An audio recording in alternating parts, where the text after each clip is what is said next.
செவ்வாய்க்கிழமை தமிழ் பாரம்பரியத்திலும் ஆன்மீகத்திலும் சிறப்பு வாய்ந்த நாளாக கருதப்படுகிறது.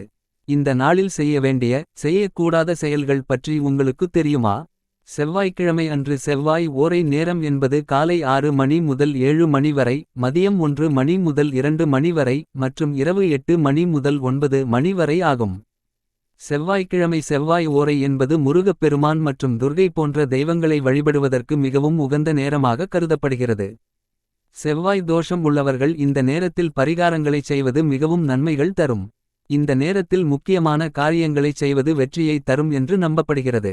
முருகப் பெருமானை மனதார வணங்கி விரதம் இருந்தால் செவ்வாய் கிரக தோஷங்கள் குறையும். அதுபோல் செவ்வாய்க்கிழமையன்று மவுன விரதம் இருந்தால் யாகம் செய்த பலன் கிடைக்கும். இன்று விவாதங்கள், வீணாக பேசுதல் போன்றவற்றை தவிர்க்க வேண்டும். வாங்கிய கடன்களை செவ்வாய்க்கிழமை திரும்ப கொடுத்தால் கடன் சுமை விரைவில் குறையும். மங்களப் பொருட்கள், தங்கம், சிவப்பு நிற பொருட்கள், சமையல் பொருட்கள் ஆகியவை வாங்குவதற்கு செவ்வாய் மிகவும் நல்ல நாள். செவ்வாய் இடத்தோடு தொடர்புடைய கிரகம் என்பதால் இன்று பூமி பூஜை மற்றும் அதற்கான ஹோமம் செய்வது மிகவும் சிறப்பானது. செவ்வாய் தோஷத்திற்கான பரிகாரம் செய்வது போன்ற ஆன்மீக நடவடிக்கைகளை மேற்கொள்ளலாம். செவ்வாய்க்கிழமை செவ்வாய் ஓரை நேரத்தில் வெற்றிலை தீபம் ஏற்றலாம். முருகப் பெருமானுக்கு 6 தீபங்கள் ஏற்றி வழிபடலாம். இது நற்பலன்களை அதிகரிக்கும். இனி செவ்வாயன்று செய்யக்கூடாதவை பற்றி பார்க்கலாம்.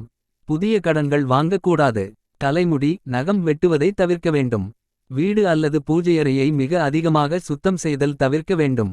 தீவிர விவாதம், கோபம், வீண் வார்த்தை பேசுவதை தவிர்க்க வேண்டும்.